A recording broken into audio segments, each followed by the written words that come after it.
In this video, we're going to talk about the biggest mistakes we see couples make before filing for their marriage adjustment of status. We know this process is overwhelming and there are a ton of nuances, but you need to have a full picture in order to avoid some major mistakes, especially in the beginning of this process. This is where you're either setting yourself up for a smooth immigration journey or a very long and stressful ride. Just a reminder that although we are immigration attorneys, we actually work with self-filers, couples who aren't interested in hiring a lawyer to handle it for them.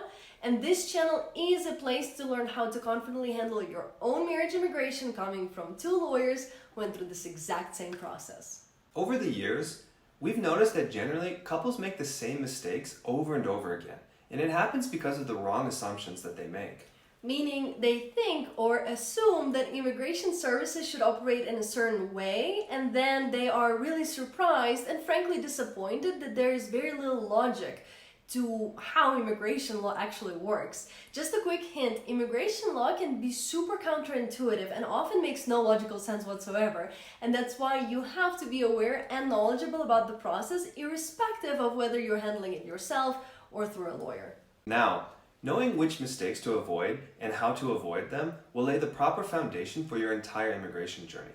So you're not constantly worried about whether you did everything right, and you generally feel confident about your ability to handle this process. Okay, so let's start with mistake number one, which is not fully understanding your options.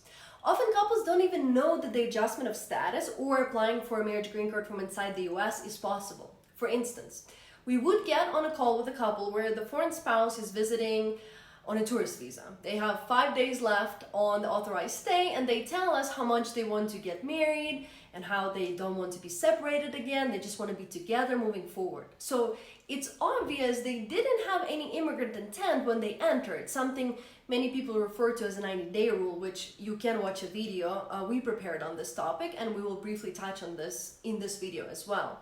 But they certainly want to be together moving forward, and couples like that can and should apply for a marriage adjustment, since it allows them to first of all stay here in the US together while their green card is pending, and they will also get it faster than they would if they were to go back to their home country and apply for consular processing, since that's just a very long process. If you aren't sure whether you qualify to apply for a green card from inside the US, make sure to download our free mini course where we explain all of these options. We share how long each process would take, what forms you need to fill out for each one, and will generally give you a ton of clarity. And if you do believe that you qualify for a marriage adjustment, but don't want to do it alone, you're more than welcome to apply for our mentorship program. All the details are in the link below. Okay, mistake number two is assuming that this whole immigration process is just form filing. And I want to go into this one in detail because there are specific questions on those forms that can make a major difference in the outcome of your case. First, this process is much more than form filing, because you will need to know a lot more about this process than how to complete those forms. You need to know what supporting evidence to include with each form, what relationship evidence to submit with your application to hopefully have your interview waived, what to expect from the USCIS after you submit your case, etc. I mean, you will be going through this process for at least a few years, and you need to know what to anticipate at each stage of this process. For instance, couples sometimes don't know that they need to create an online account that will contain all the case information, and that way they can see all the updates on their case in real time. We've seen some couples miss correspondence from the USCIS, which resulted in a case denial, and they literally had to start the entire process all over again.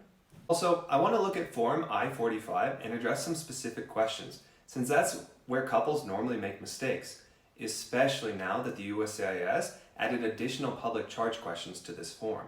For instance, let's look at page 10, question 16. Have you ever worked in the US without authorization? Now, some people have no choice but to work without a work permit, but their first reaction is to frankly lie and say no. The interesting thing is that if you're married to a US citizen and you answer yes to that question, your case will still get approved, since your unauthorized employment will be forgiven. But if you lie and they discover this lie, then you will be inadmissible due to misrepresentation. Same with question 17, where it asks, have you ever violated the terms or conditions of your non-immigrant status? You might want to say no, but you have to say yes if your authorized status on Form I-94 expired, We made a video covering Form I-94, so check it out if you aren't sure if your authorized stay is still valid. Question 25 on the same page asks, have you ever been arrested, cited, charged, or detained for any reason by any law enforcement official? We've seen immigration officers become furious when a foreign spouse had multiple traffic citations but answered this question with a no. Public charge questions on page 13 also caused a ton of confusion, and basically everybody started to answer no on question 61, which in fact, it has to be a yes for a vast majority of immigrants. We made a separate video on these public charge questions, so make sure to watch it before looking into Form I-485. Mistake number 3 is not understanding the 90-day rule. Couples come to us all the time and ask, hey, I've been coming on my tourist visa to visit my boyfriend for years, and this time I came again and he proposed to me. Does it mean that we have to wait 90 days before we can get married and file our marriage green card case? Here's the thing. First, there is no 90-day rule within the USCIS. It simply doesn't exist. A lot of attorneys would still encourage you to wait 90 days out of caution, but it isn't always necessary since it's very case specific. Meaning, the USCIS can look into your intent even if you got married and applied 110 days after your entry. Alternatively, they might not bring it up at all if you apply 60 days after entry. It really depends on numerous factors. Was it the first time that you used your tourist visa? Have you used it before? Etc.